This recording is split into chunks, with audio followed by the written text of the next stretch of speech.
Hello, everyone. I think we're almost about to get started, so it'd be lovely if you could take your seat. Thank you so much. Well, what a wonderful day we've had, and that started with the Welcome to Country by Dr. Mandy Nicholson and the Jerry Jerry dancers. What about we give them a round of applause? That was just fantastic. I acknowledge the traditional custodians of the lands on which we gather today, the Bunurong people and the Wurundjeri Woiwurrung peoples of the Kulin Nation, whose cultures and customs have nurtured and continue to nurture these lands and waters since the dream time. I pay my respects to their elders, past and present. I extend my respects to all Aboriginal, Torres Strait Islander and other Indigenous peoples from the Pacific Islands and Aotearoa, New Zealand, and other parts of the Asia-Pacific region joining us today at the World Health Summit Regional Meeting.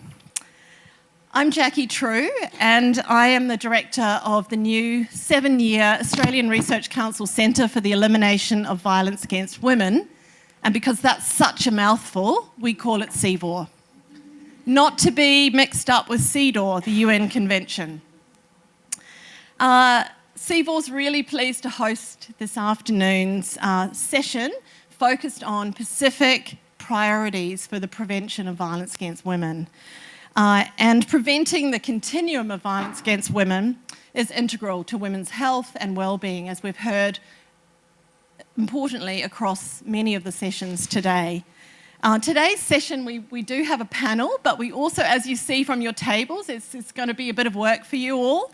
And we're inviting everyone to engage with setting priorities and practices for the prevention of violence against women.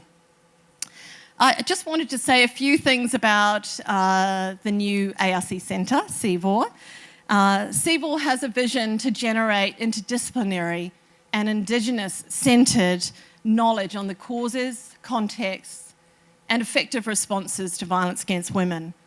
And we seek to uptake that research into innovative solutions and strengthen capacity to drive the elimination of violence across the Indo-Pacific region, in which we include Australia. So today we're delighted to bring together a panel consisting of some of our chief investigators, our partner investigators, and they are from Monash University, from Griffith University, and the National University of Samoa, together with our key representatives from partner organisation, Fiji Women's Rights Movement, Department of Foreign Affairs and Trade, and Our Watch, our Australia's prevention agency. So I will introduce each of them just a moment, and I'll just take a moment just to set our focus on violence against women as a health issue, but as an issue that really cuts across many sectors. So it is an issue in every country and culture. That's the first thing we know. And the worldwide cost of violence against women is estimated to be 2% of global domestic product, and that's something like $1.5 trillion per annum. In Australia, we like to think of ourselves as the lucky country, but unfortunately, violence against women, which also includes femicide, the killing of women because they are women, because they're Indigenous women, because they're women with disabilities, they're older women, they're young women, they're women of migrant background, and so on and so forth, is a significant problem.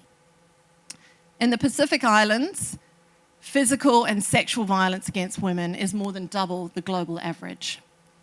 So, we have a huge responsibility to ensure the safety of all our female citizens. And that responsibility spans across multiple sectors in society: the health system, the justice system, the economic system, and the political system. And if we just start with the health system, which this summit is focused on, recent research has found that while 80% of countries have multi-sectoral violence against women policies in place, only 34% of countries have national policies that include violence against women response and prevention as a strategic priority.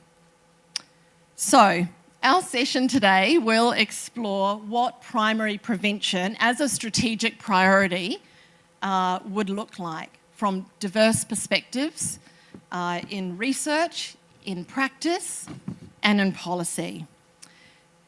And for the purposes of our session today, we are defining the Pacific to mean the Pacific Islands, the small island countries, Australia, including its Indigenous communities, Aotearoa New Zealand, including its Pacifica and Māori communities. And we welcome contributions also from the Asian region in the session. So before we get started and with introducing the speakers, I just would like to mention a few housekeeping matters.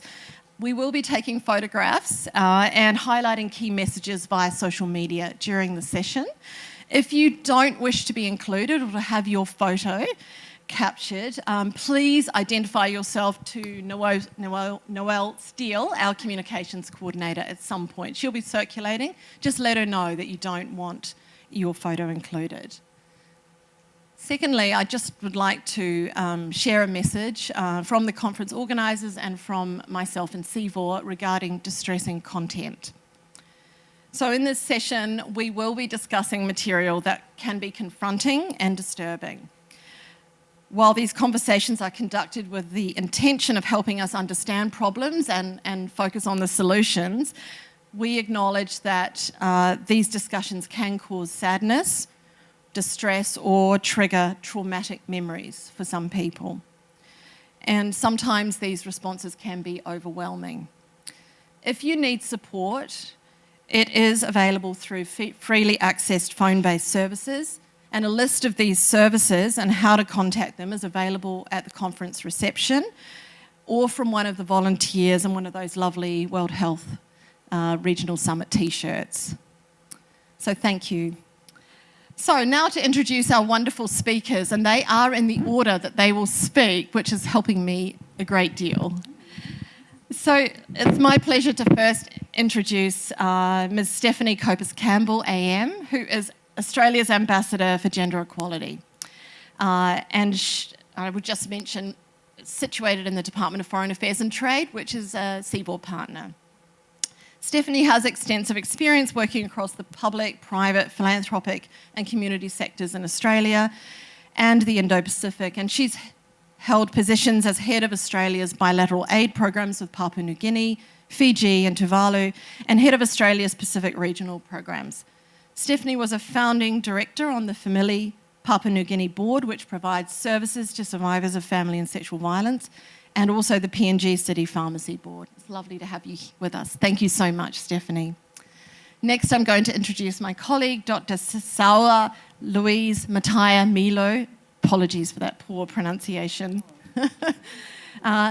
Louise is Dean of the Faculty of Arts at the National University of Samoa in Apia and a partner investigator with a CVOR.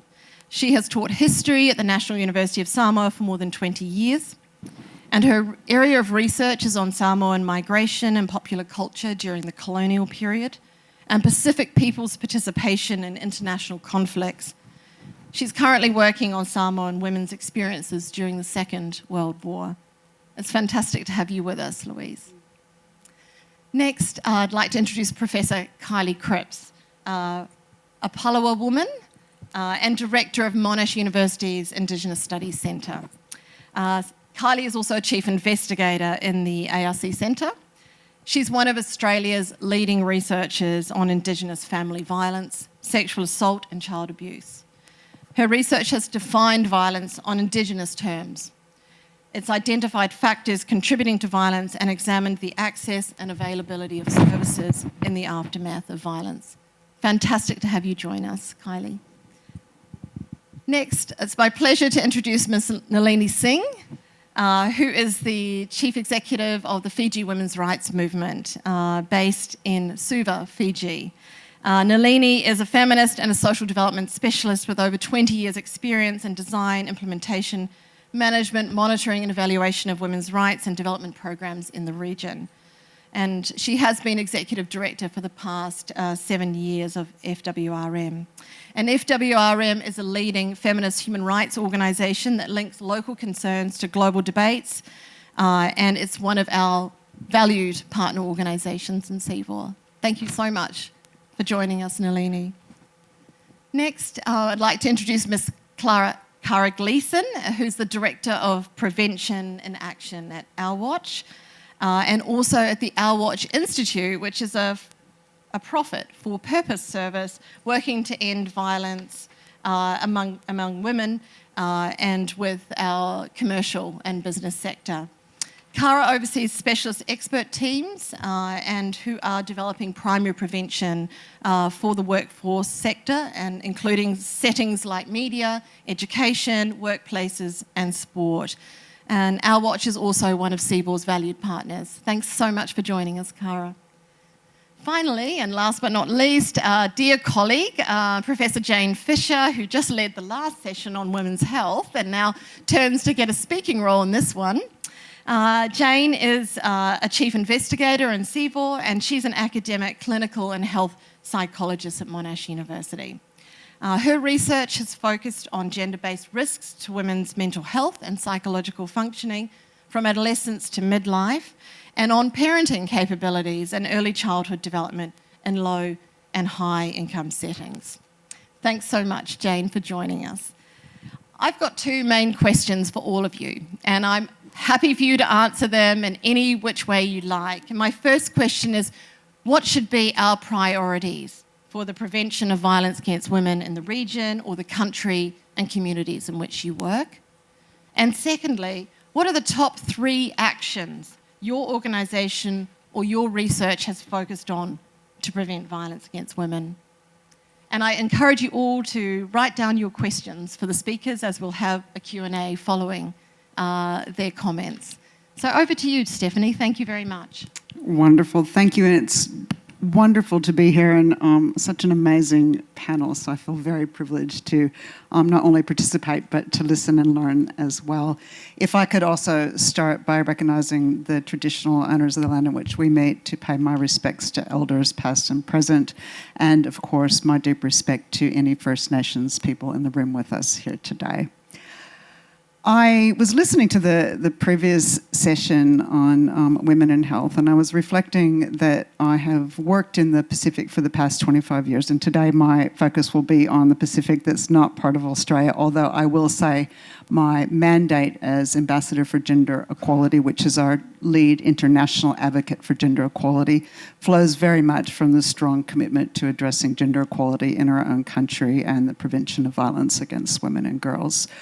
But in working in the region, and in particular inside the health sector for 8 intensive years in Papua New Guinea in two very remote provinces, you can't escape the fact that gender-based violence undermines every single aspect of the health sector. It undermines women and girls accessing health services. It undermines the health workforce, which is predominantly women, and it certainly undermines the delivery of health services, particularly in those communities where violence is so prevalent. The hospital that I was working in, 70% of our surgeries were violence-related, 70% of our trauma surgeries. So noting that, and not, again, just the health sector, if you extend that out, it affects education sector, law and justice sector, infrastructure, economic development, etc. It is a very important aspect of everything that we do, and every success that we achieve in development cooperation and own countries meeting their development goals and objectives is addressing gender-based violence. You can't do what we need to do in terms of development without addressing gender-based violence. So that's just the first observation I would make. Within that, then, we have to reflect that our region has some of the highest rates of gender-based violence in the world. And across the region, that's an average of 60% of women and girls experiencing this violence. And indeed, the Asia-Pacific region also has the highest rates of femicide in the world. So our region is in trouble in this aspect when we look at the development needs and we look at the fact that we are unable to meet those needs holistically without addressing these issues. Australia, in addressing gender-based violence, we are parking the ambulance at the top of the cliff and the bottom of the cliff. We're looking, and by that, at both prevention and response as well as access to justice. And again, you can't address those two issues separately, but let me, for the sake of this presentation, focus for a moment on the prevention side.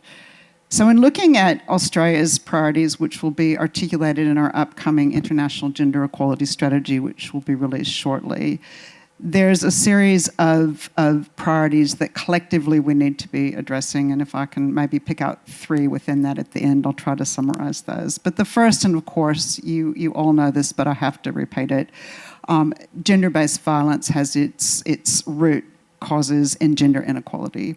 And not only does our region experience some of the highest rates of gender-based violence in the world, we also have some of the most entrenched issues with achieving gender equality. For example, the region, on average, has the lowest rate of political participation in the world for women in the world. And we are at the forefront of climate change, which will further exacerbate these issues and disproportionately affects women and girls. So we have to address harmful gender norms. We have to transform attitudes and behaviours in every single thing that we do if we're going to address gender-based violence as part of prevention. Secondly, and this is something we're collectively needing to get better at, and I'm going to start by just looking around this room. And I'm almost done with 7 minutes already. Okay. Let me just go 1 minute left. Okay. Quickly, around this room, we're largely women.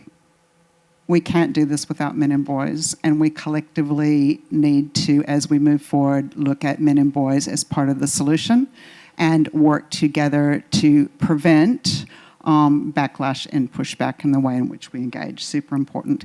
These issues have to be cross-cutting, and Australia is looking at these issues holistically. We've learned a lot of lessons over the years that when you look at these issues in silos, it doesn't work. We tend to still look at things in silos because it's easier, but we need to be thinking about this in terms of all sectors, as I mentioned before, but also in terms of issues. Women and girls are not just women and girls, and as we heard in the last sector, it's addressing these issues through a life cycle, and it's addressing these issues across the private sector, civil society, and also government.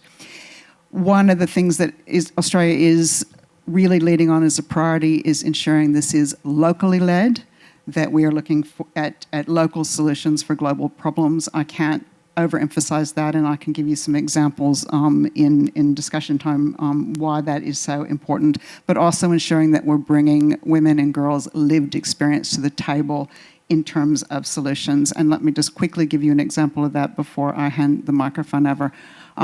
Last time I was in Melbourne, I was out going for a run, and as I was going out the door, I asked one of my male colleagues, who's just right over here, is it safe to go out for a run? He said, yes, I run every day. It's fine. I went out for a run. Guess what? It wasn't safe for me. When men and boys, and when we don't look at women in all their diversity, and we're bringing lived experience to the table that doesn't reflect a population, we're in big trouble. So I will leave it there, and we can discuss in more detail. Thanks.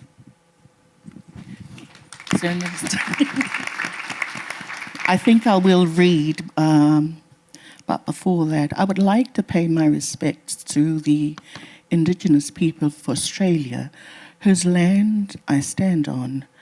Our connections continue, and I bid you talofa from one side of the Blue Pacific family, the ocean that we share as a home. So Pacific priorities for preventing violence against women and girls, I offer the analogy e fo alamea. As a historian, I begin with the story of the alamea, or the poisonous crown of thorns starfish. When someone is stung by a crown of thorns, the traditional Samoan remedy involves the alamea itself. The mouth of the starfish is placed directly on the wound, and the alamea will then suck the venom out, sacrificing itself in the process.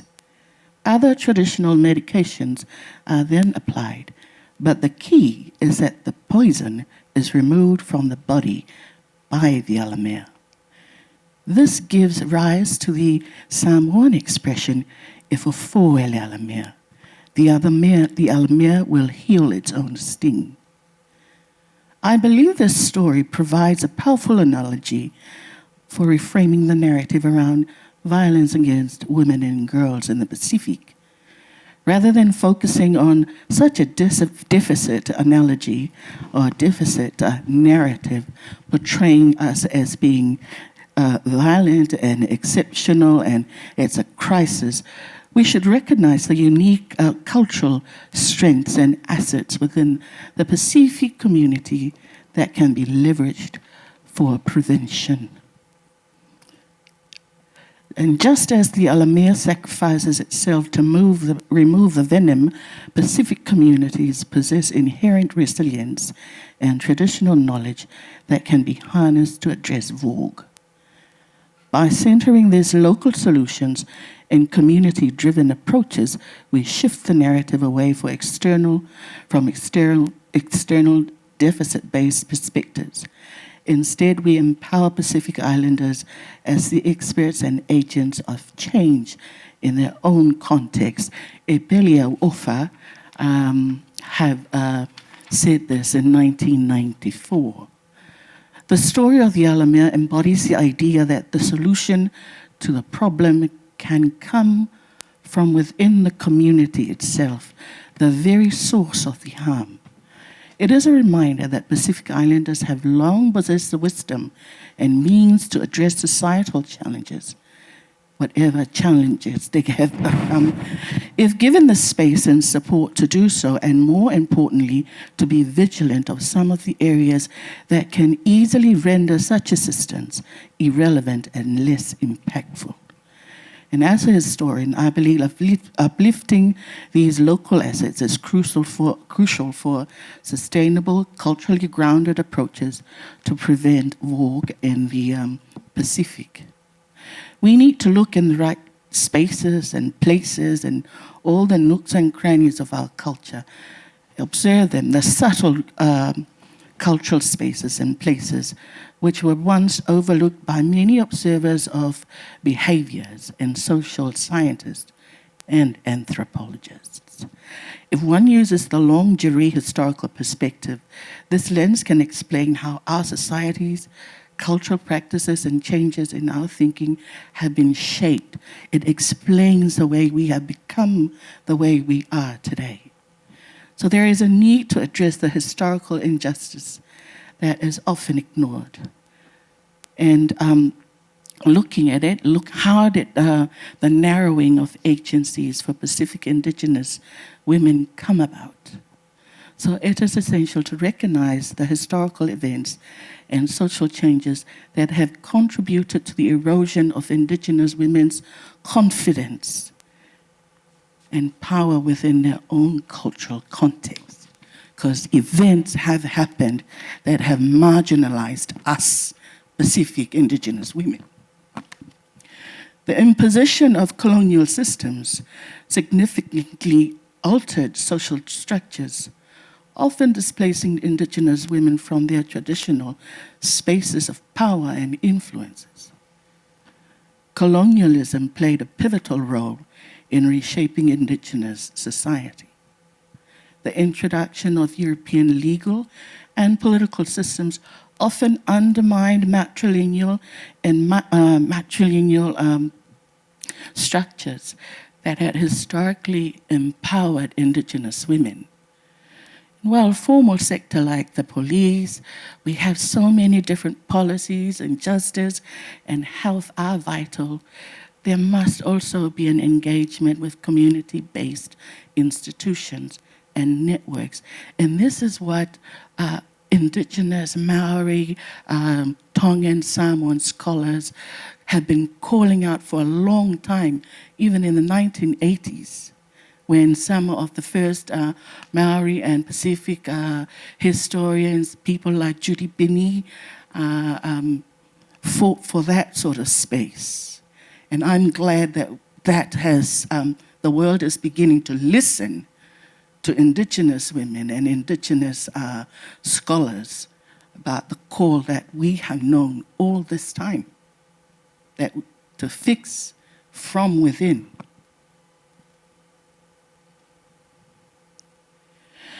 In Samoa, for example, the village council, the whono, there are now women chiefs who sit in the village councils, and the researchers of Yawaluma, a grouping of the daughters of the village who hold significant influence and can be powerful partners in prevention efforts. Bringing awareness campaigns and support services to those communities and hubs can help overcome barriers to knowledge and access. The second thing I'd like to talk about is we must recognize the central role of culture and spirituality in Pacific societies. And I don't mean this cultural spirituality in the sense of Christianity, in the sense of indigeneity, the spiritness of people. You cannot detach culture from indigenous spirituality. Christianity is fairly new. And those are the things you cannot, that we have tried to attend to the problems piecemeal. Rather than viewing culture as a barrier, we should understand it as a source of strength and resilience. Successful war prevention programs in other contexts have been family and community-centered rather than focused on the individual.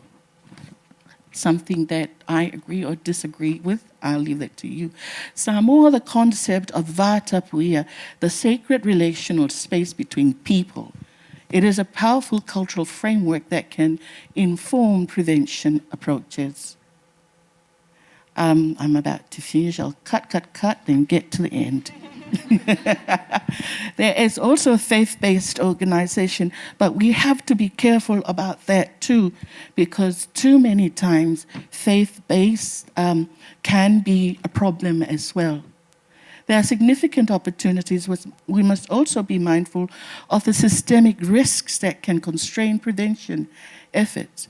Resistance and pushback from those who feel threatened by change are common challenges.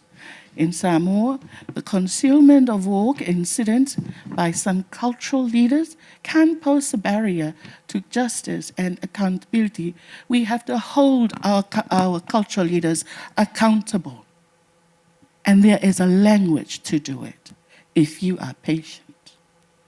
So it is a call to action. We need to address these intersecting issues, which are very, very crucial. In conclusion, I believe the priorities for preventing war in the Pacific should focus on adopting a holistic asset-based approach that engages with community-based institutions and networks, centering culture and spirituality as sources of strength rather than barriers, partnering with continuing with our partnership with a faith-based organization and women's group, indigenous women's groups to leverage cultural assets for prevention, and addressing systemic risks such as resistance to change and the impact also of climate change that I haven't talked about yet. But that is what I think that we need to look at. Something that has been right under our noses, and something that we already have the power to address them, and yet we tended to ignore it. I leave it there. Thank you.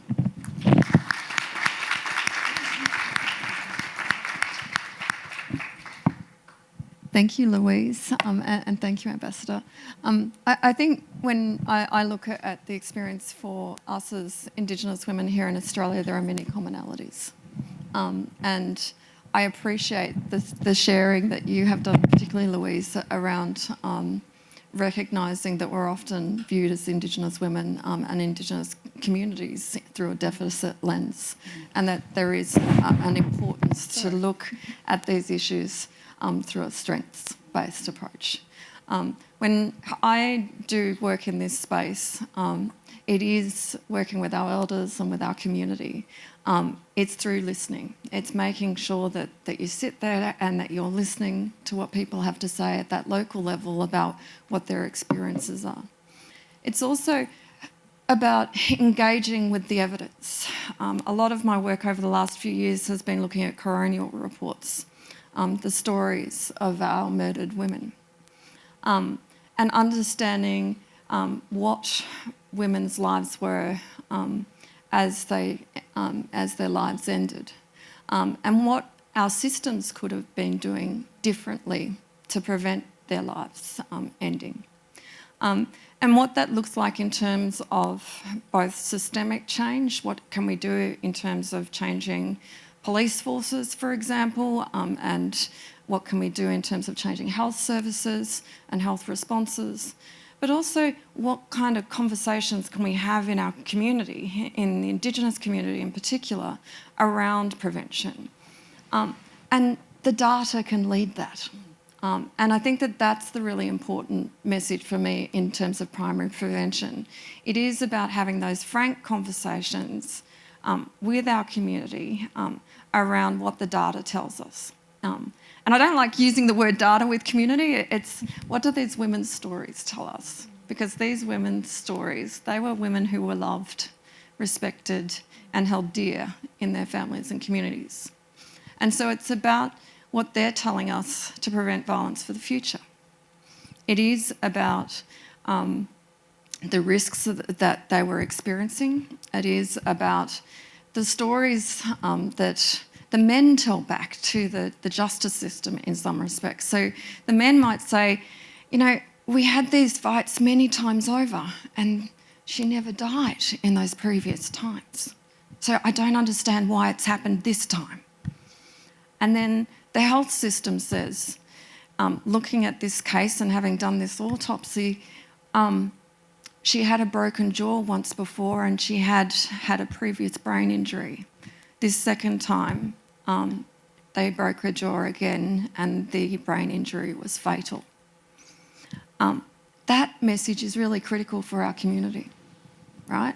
Because when you've got 150 odd cases where 60% of those women have had blunt force injuries that have killed them, when majority of them have been killed by injuries to their upper body and their head.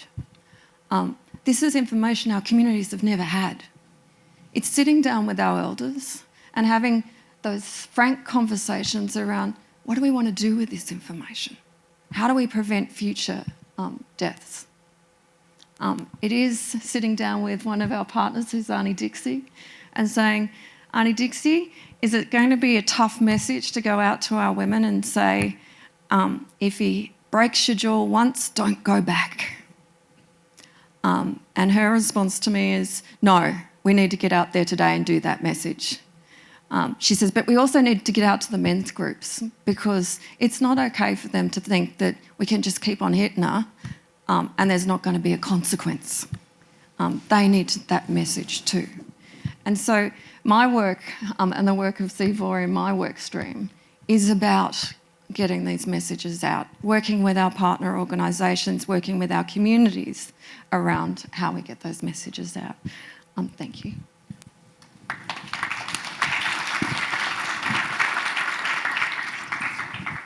All right. Warm Bulavinaka from Fiji to all of you. And thank you, ARC-CIVO, for having me in this panel.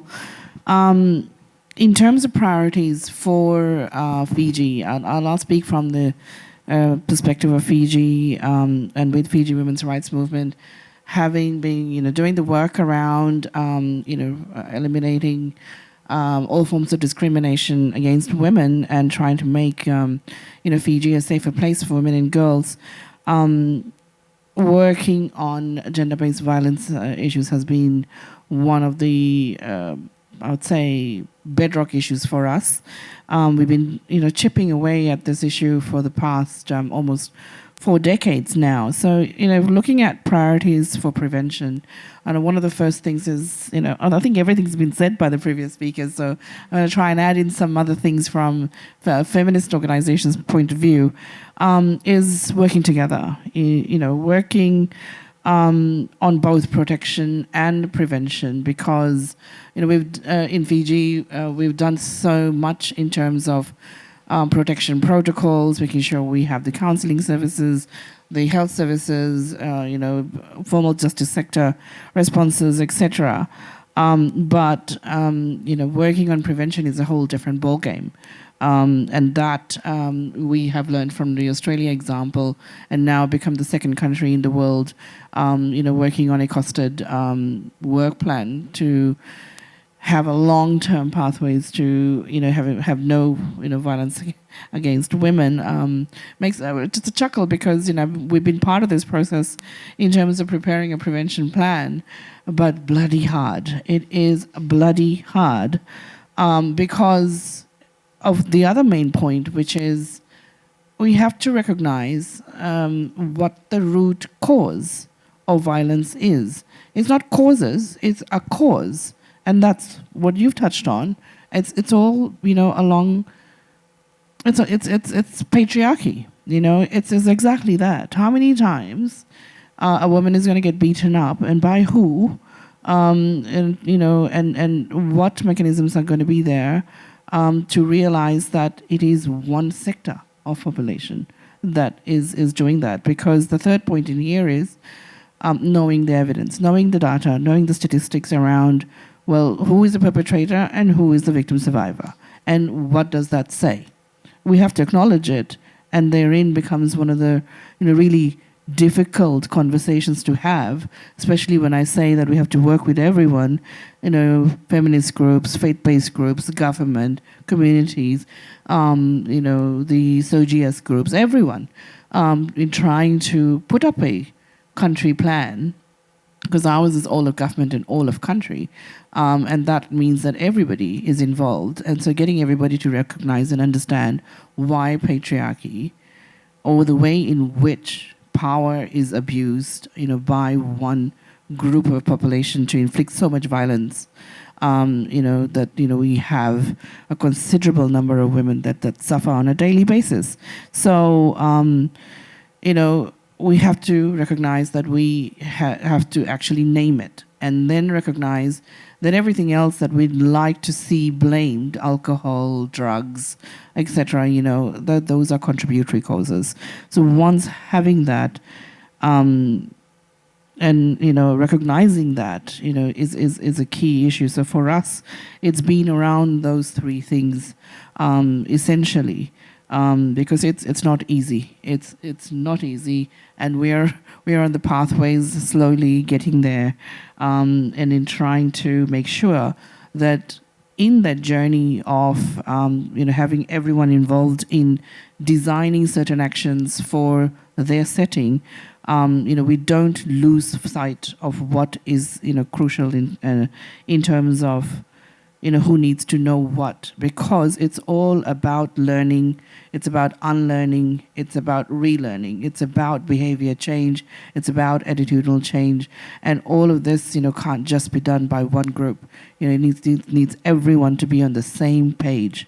So it is a very interesting journey that we are on. And I think one other thing in here is, if we're talking about knowing the evidence, it's not just disaggregated data, but women's stories, women's voices are absolutely crucial. So when a woman says that her concern for when she is in the cycle of violence is for the violence to stop, then what actions need to be taken for that violence to stop? And having evidence that actually is quite meaningful. So things like knowing how many days does it take on an average for women to access justice. So for Fiji, we know it takes about 2.5 years since the moment the woman first faces violence. So in that 2.5 years, we also know that on an average, she's trying to reach out, to find the information at least 6 times.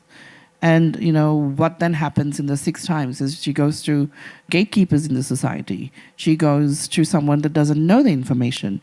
So, what else does, then need to happen to make sure that that 2.5 years doesn't get longer?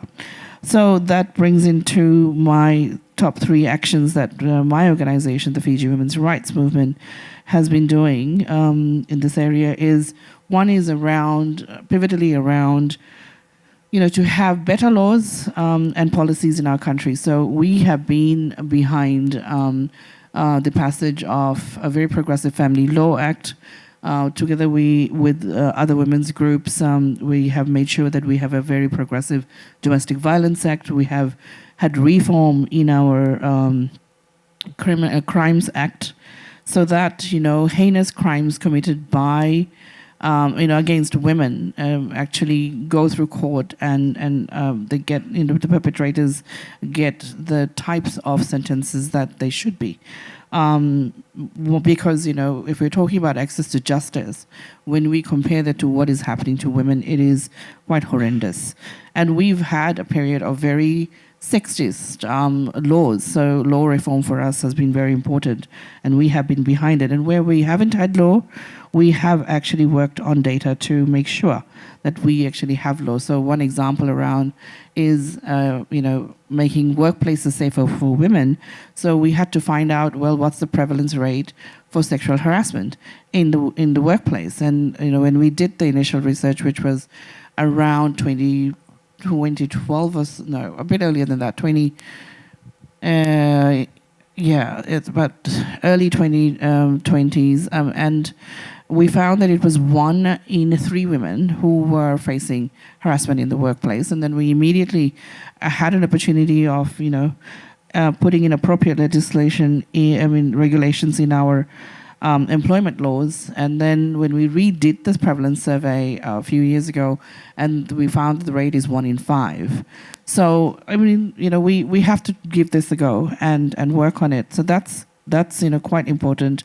And I think the last thing I would say is the understanding around gender and gender mainstreaming and how that needs to work for government.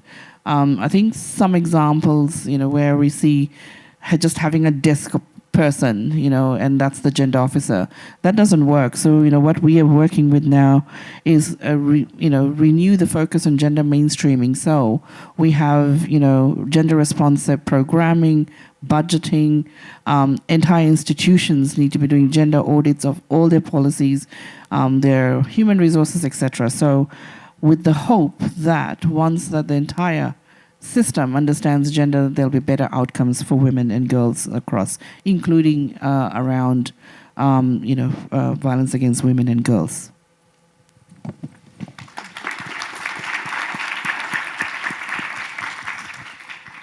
Thank you so much. I'd just like to begin by acknowledging the Wurundjeri people of the Kulin Nation and pay my respects to elders past and present, and to First Nations people in the room today. This always was and always will be Aboriginal land here. My name's Cara. I'm joining from Our Watch, the National Organisation for the Primary Prevention of Violence Against Women. I am very excited, slightly intimidated by the fantastic panel that I'm on today. And I was so intimidated that I forgot to actually get the clicker that I think is up there. I have some slides, so I'm wondering if someone could just grab it from there. I'm too afraid that I'll just fall over. Thank you so much. Let's see if I can get this to work. And don't worry, I don't have that many slides. There we go, beautiful. I just wanted to use a couple of pictures because I'm a very visual learner, and I know you've had a long day and I really take away what I see. So I just thought I'd share a couple of slides. Look, Our Watch, we have a clear vision.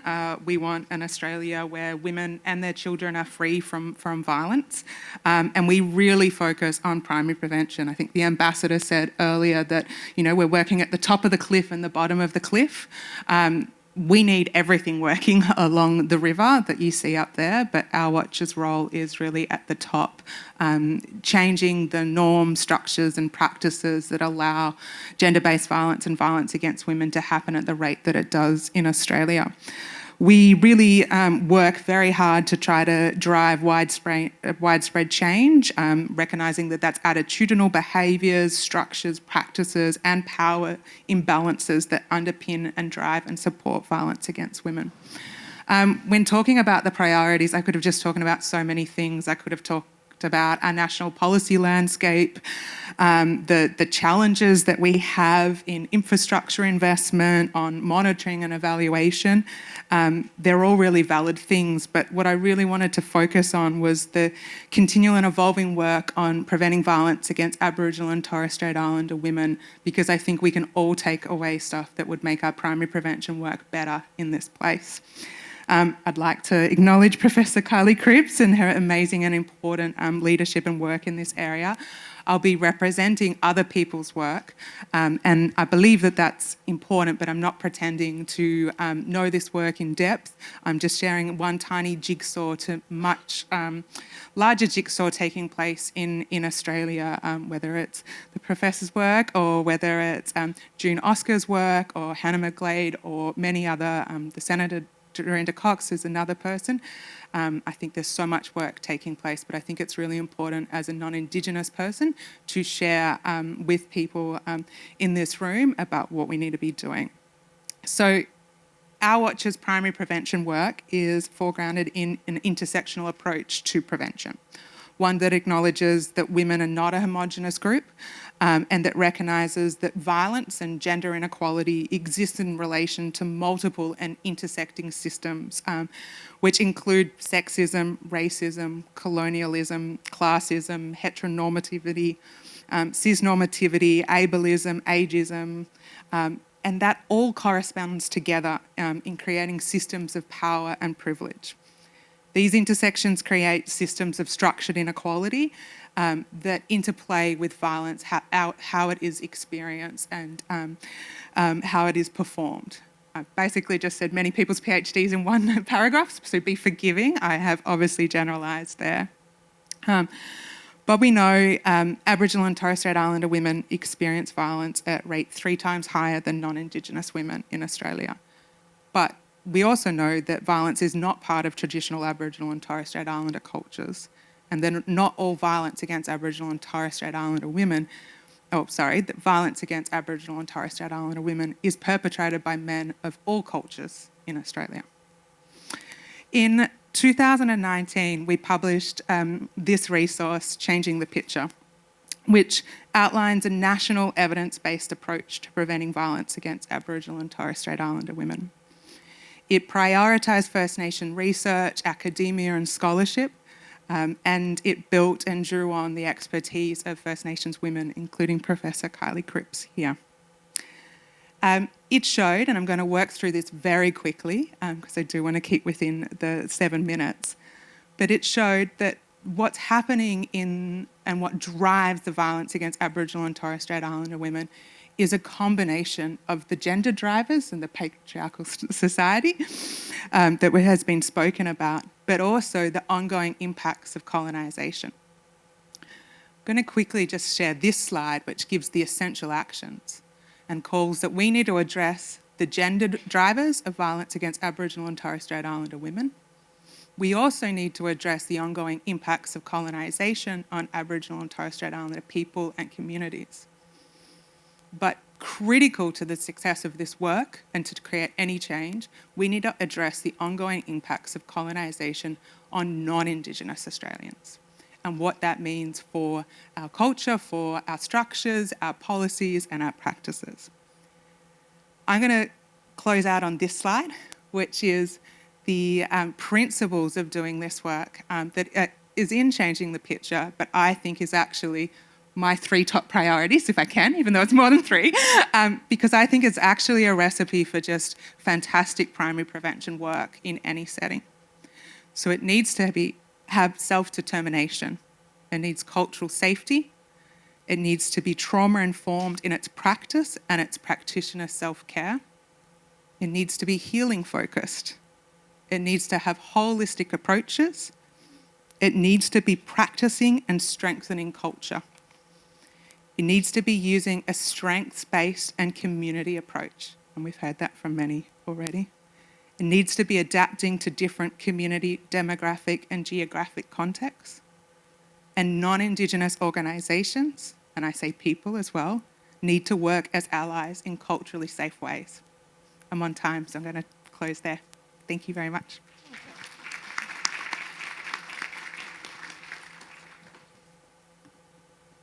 Well, thank you for the wonderful scholarly reflections, and I agree with all of them, and I really appreciate the identification of multi-sectoral approaches, deep understanding of the origins of perpetration of violence against women.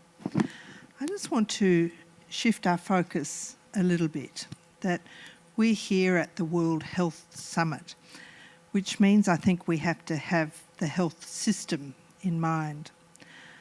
And I want us to reflect a little bit on violence perpetrated by the health system. I've got 3 examples. We know that female fetuses are disproportionately aborted. Now, they're not aborted by women themselves, they're aborted by a health practitioner. And from what is known about this practice that causes shame and is shrouded in secrecy is that it's usually not an outcome a woman has chosen. That she's conceived a female fetus in a context where male children are strongly preferred. So, in my opinion, this should never happen, and health practitioners are complicit in a form of violence against women that begins from the earliest days of after conception. The other examples are ones I think that are easier to imagine. There's growing evidence about the impact of disrespectful and abusive care, and it's been most investigated in maternity services. Some here in Australia, mostly in low and middle income countries, but where, while giving birth, women are deprived of fundamental rights to privacy, to consent, and where they are shouted at and hit while they're giving birth. This has been written about predominantly from South Africa and India. It doesn't mean it doesn't happen in other places, it's just invisible and not inquired into. And in our comprehensive endeavours, I think, in CVAW to understand all forms of violence experienced by women, violence perpetrated within the health system is one I think we should inquire into. The last one I think is a more complex problem, that mental health problems, the dominant discourse about them is that they are biologically based and therefore require a pharmaceutical solution. There's been an enormous amount of investment in those conceptual frameworks and in those solutions, and I think the evidence is pretty clear that they're not effective. Anybody who's interested, there's a researcher in England called Joanna Moncrieff who has really investigated this very thoroughly and concluded that serotonin explanations are no adequate explanatory model for the highly disproportionate experiences of depression and anxiety reported by women compared to men. One of the biggest risk factors for these mental health problems is all forms of violence. One of the things that's almost never asked about in routine care is experiences of violence. We hear the main explanation is health practitioners saying, I don't want to open a can of worms, really believing they cannot bear to hear and they feel powerless to do something about it. And this regrettably is just as true here in Australia as it is elsewhere. So I completely endorse the ideals of having practitioners who are trauma-informed, including that their care for their own needs is taken into account. But I do think one of the actions that we have to take collectively is to enable health practitioners to inquire into these experiences with skill and sensitivity, and not to avoid asking those questions, and to answer and respond in ways that are helpful. I think there are examples of where this is being enabled to happen, but I am still really pretty horrified at how rarely this is investigated in mental health services and in primary care, where we're trying to understand what is contributing to a woman's depression and anxiety. So that's a combination of actions and hopes for what we might do in CVOR to step beyond the boundaries of considering this as a problem within families. It's a problem in societies and in health systems and health services.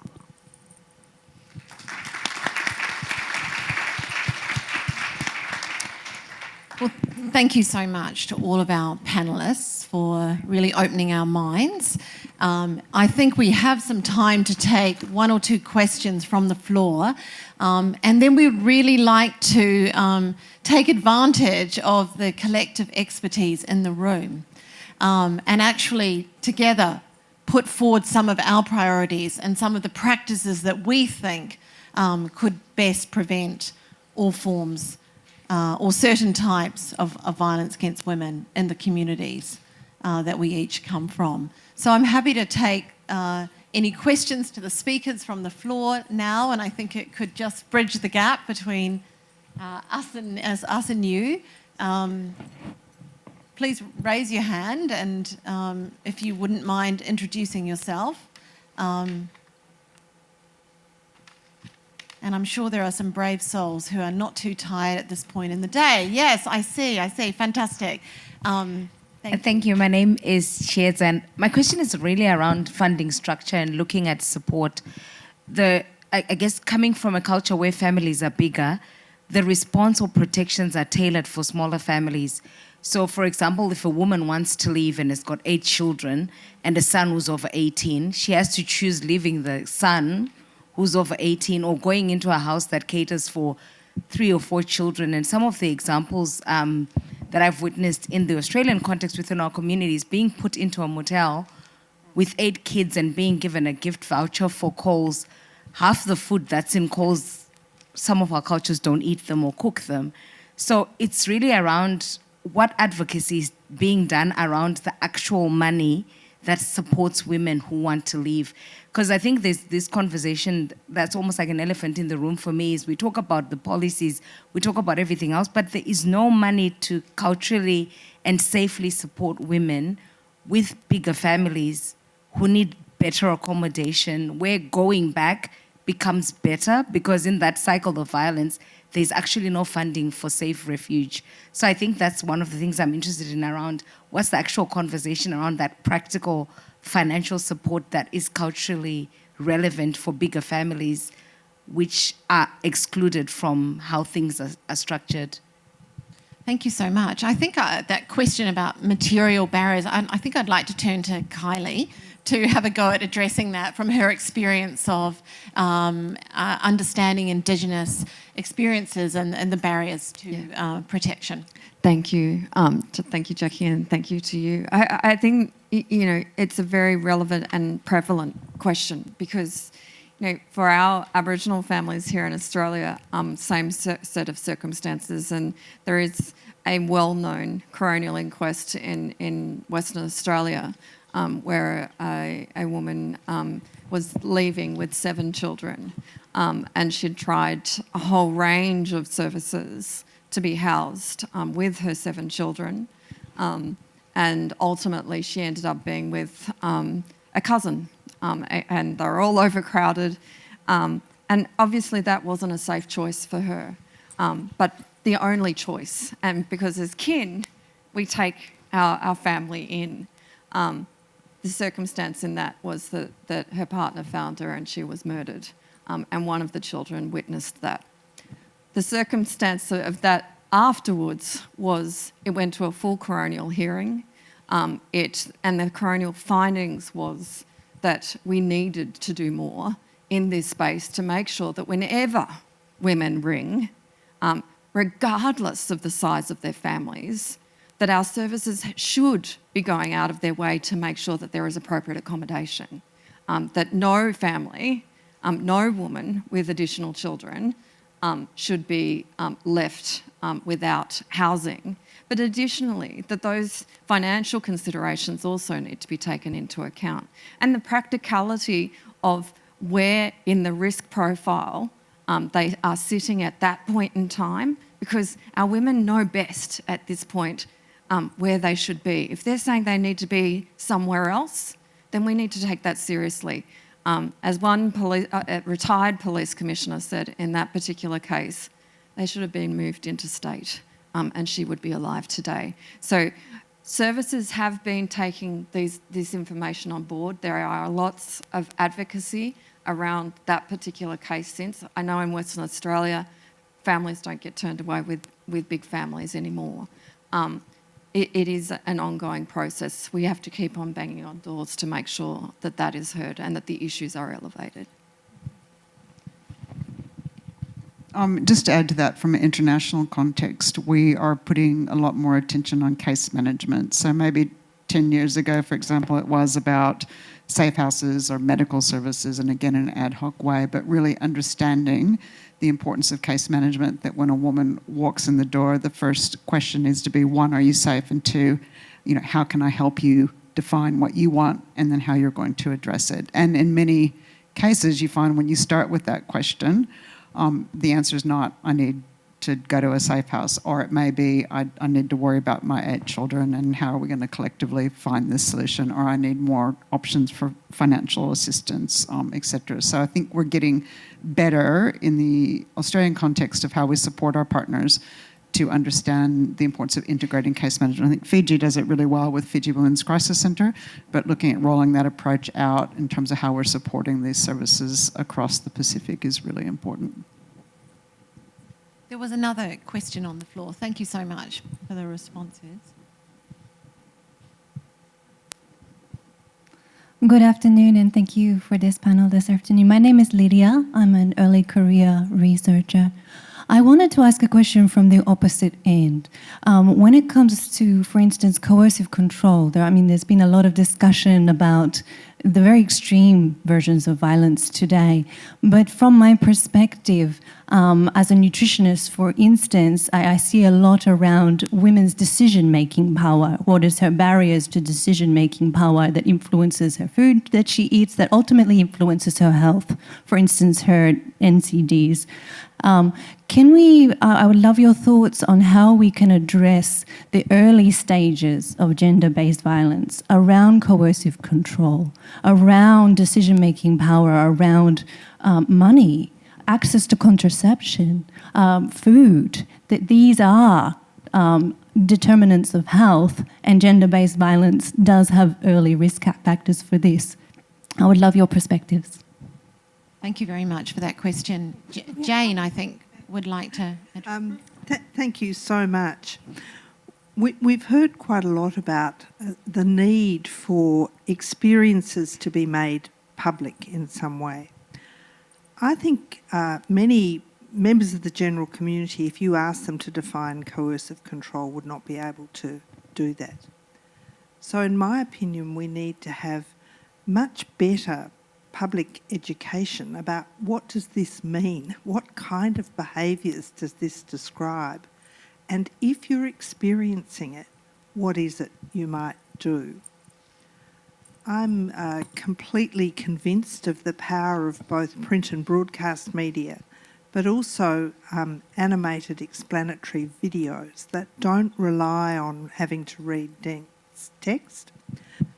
We've been involved in making some of these, and they have extraordinary power to convey a message in simple language, using imagery to support it.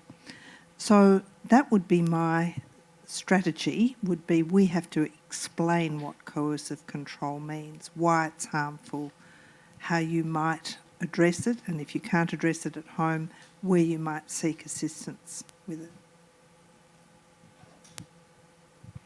Thank you. Thank you. It's a fantastic question. And I just wanted to talk about school-based work around respectful relationships education and primary prevention work there as a way of building the literacy of children and young people to understand what a healthy relationship is, whether it's their friendships or whether it's their first intimate relationships or relationships they see in their family or wider community.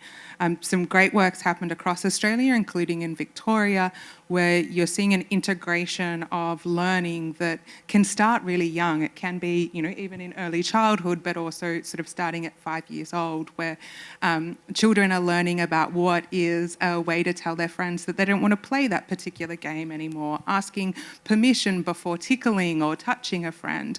All of this is just building literacy and understanding about your own autonomy and what you get to negotiate and what is a healthy, respectful, safe friendship and or relationship. I really think the more that we can do that, the better we equip people to understand what coercive control is now, whether it's young people looking at relationships around them, but also into their future as well.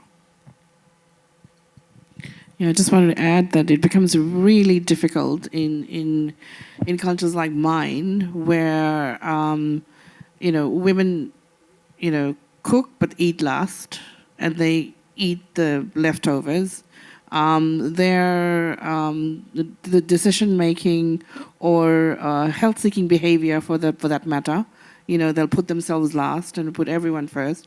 The use of household income, if they have opportunity to use that, put everybody's needs first and theirs last, so, in a sense, that's one of the reasons why we actually have what we call period poverty, in our countries, because, they're always putting themselves last. So when it comes to coercive power, it becomes difficult to understand that in their natural form, something else is happening to them, and they're becoming anemic, or they've given birth and their child is also anemic, and it's a whole cycle that's going to perpetuate itself. So how do you bring this conversation in? So one of the things is you bring it in through comprehensive sexuality education, where from a very young age, these concepts are built in. That's why I'm saying learning, unlearning, relearning is essential. And we sometimes need to address those harmful cultural, things that are happening that do cause,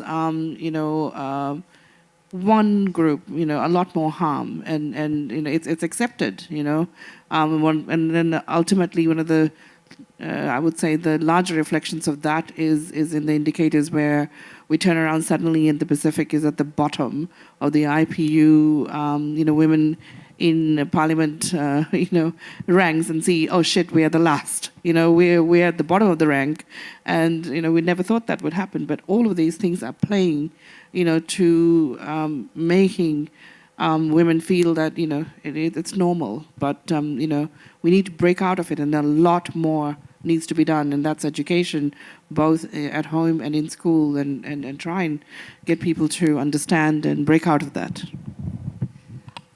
Thank you so much, Nalini, and thank you for the questions. And I can see you all have lots of questions, and that's fantastic. And can I ask you to write those on a post-it, because we are going to have this wonderful panel now join the tables, and we are very keen to influence the statements and the outcomes of this meeting. And we would like your support and your help on your tables, really to list down some of the key priorities for the prevention of violence against women in your communities, and some of the practices, some of the resources that you know about and that you think should be more broadly shared with all of those who are working in the health sector, on the front lines and in the research fields. So I'm just want to give a round of applause to our panel. Thank you.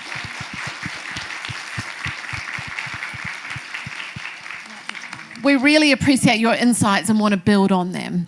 And I would like now to turn to my colleagues, Professor Sarah Davies from Griffith University, who is the Deputy Director in our ARC Research Centre for Indo-Pacific research, and to Priya Dhanani, one of our first doctoral candidates in the centre. And they are going to help moderate this tabletop activity so that we can really tap all the wisdom and insight and your change-making energy at this point in the day. So thank you very much, and over to you, Sarah and Priya.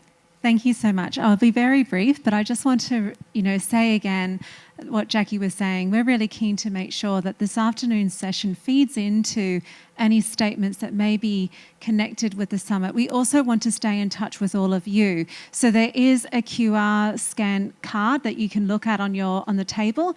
Please scan that and provide your details if you'd like to CVOR, so we can keep in touch with you about all the conversations and ideas that are hopefully going to flow from the tabletop discussion today. So just in terms of what we would really appreciate each table thinking on is you bring experience as well to this panel of fantastic speakers that we've had this afternoon, and we don't sadly have time to allow each of you to also speak, and we thought this would be a really good opportunity for you to contribute what you think first of all is the priorities for prevention, and to have a conversation at the table around what you observe in terms of being a priority that is currently in place or a priority that should be entering into the way in which we think about practice and research. The second area that we'd really like you then to think about as a group is to identify 3 prevention practices or resources, evidence that you've seen, that you've written perhaps to, that you think needs to be brought to attention. And then we will also make sure that that is shared amongst everyone who connects with our QR code for CVOR. Thank you, Sarah. So I'm going to ask those that are at the back tables to come forward and join a table up here where you'll see 2 large sheets of paper in the center of the table. And you'll see that the first one is the question that Sarah just outlined, which is talking about priorities. And the second one is focused on 3 actions. So in a moment, I'm going to ask you to choose 1 to 2 writers to document the discussion for priorities and for actions. And then we're going to have you all share, not everybody, but we'll pick a few tables and ask you to share what your discussion was about. Remember, the speakers will be at your table, so you can also discuss this with them. And then we'll get a moment to let you all go around and vote on what you think some of those priorities should be. So we'll give you 15 minutes to have a discussion and to document, to respond to the question 1 and 2.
Just you and me. Summertime, get ready, we are so divine. Blue water and yellow sand. Let's live our dream. Summertime, get ready, we are so divine. Blue water and yellow sand. Just you and me. Summertime, get ready, we are so divine. Blue water and yellow sand. Let's live our dream. Summertime.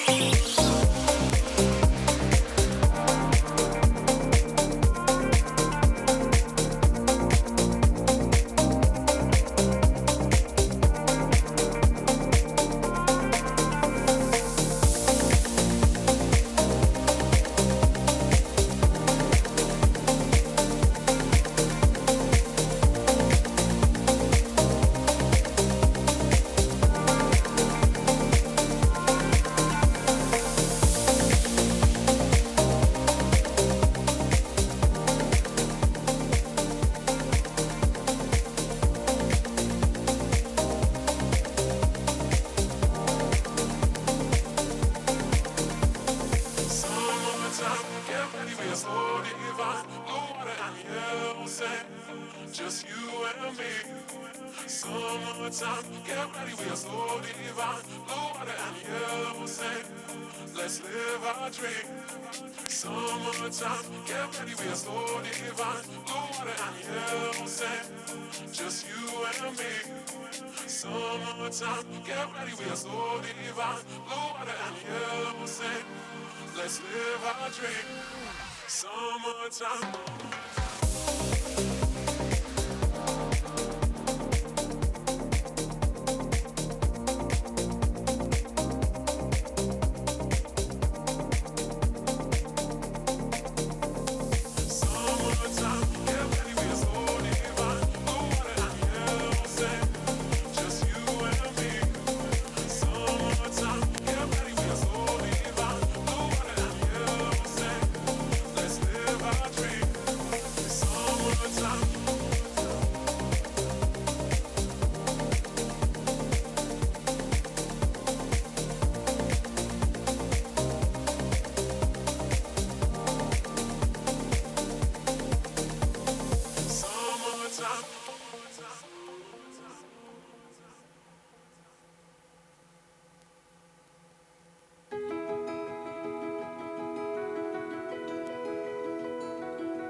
Just of the fact that you may want to, move at 5:30, which is totally understandable. If you could just write 2 priorities even, that'd be fantastic. And we can start nominate maybe 1 or 2 tables to nominate theirs. And then at the end, we're going to ask, at the very end of the session, those post-its are there. If you have time to stay on, you can use your post-its to mark the suggestions, walk around the tables and leave your post-its with priorities that you think, merit or reflect, what you were really passionate about. Thank you. So 2 more minutes, thank you. And then we'll ask for people to come forward with their suggestions.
We're going to close this activity in 2 minutes. So to wrap up,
all right, everyone. I know we're cutting this a bit shorter than we wanted. If you can hear me, clap once.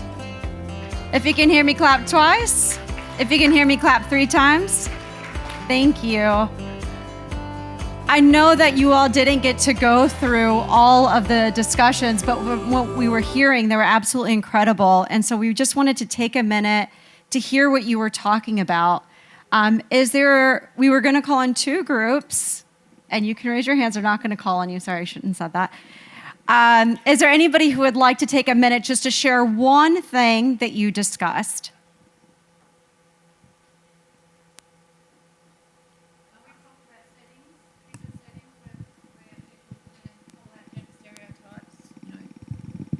Early years settings, schools, our current public health systems, and our current universal services.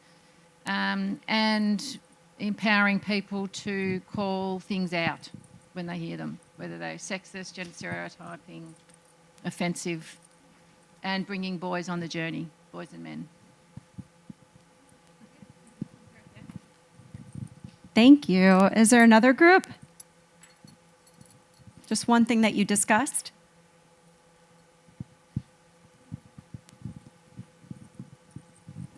So we talked about the importance of values-based approaches, so connecting to existing values of the community.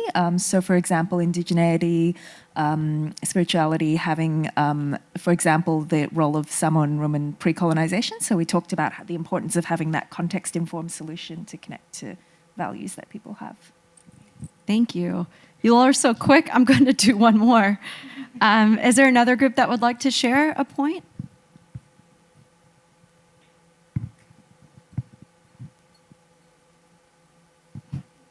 I see you all looking down.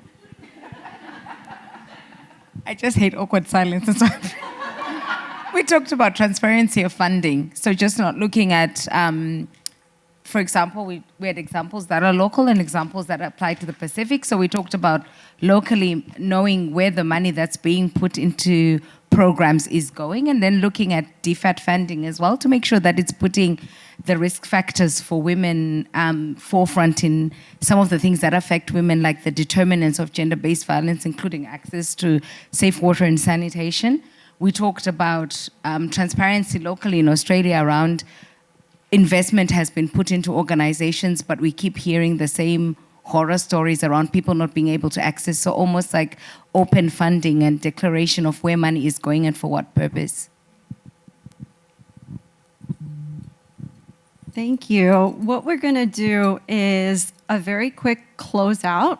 And then after the closeout, we're going to ask you all to take the sticky notes on the table, go around, read what others wrote, and to choose maybe 1 or 2 if you have a question for that group, a suggestion, you agree with something that's been said and you want to put a star next to it, but maybe just choose, again, 1 or 2 to do that with. and we'll do it after the closeout, and then we'll let you all go. We know it's been such a long day of discussion and listening, but we are grateful for your insight and your input. Thank you so much, Priya. I'm going to do the quick closeout and just thank you so much for joining this session. We really appreciate all of your insights and your willingness to participate in this activity. We're very keen for you to connect with us, and so if you haven't used the QR code on your phone to sign up to future research and events from CBOR, please do. And I also want to thank especially our guests and our visitors from Samoa, from Fiji, and all of those of you who have travelled to be here at the World Health Summit. It's really wonderful to have at least some of our region reflected in the summit. And finally, I just wanted to say what an amazing day here. We started with women, Indigenous women's welcome to country. We had highlights about women's health, centering women's pain from our health minister in Victoria, and we've ended the day with hopefully your insights and your key actions to prevent violence against women. We could all go home depressed on that topic, but I feel like there's so much that we can do collectively and by joining forces, and that's the mission of our research centre, to connect with all of you as our stakeholders and our partners. So thank you very much. Watch this space. After this panel, Jane Fisher and I will be going out to meet the co-chairs of the World Health Summit to lobby for violence against women to be on that statement from this summit and some of the key actions that you have written on each table.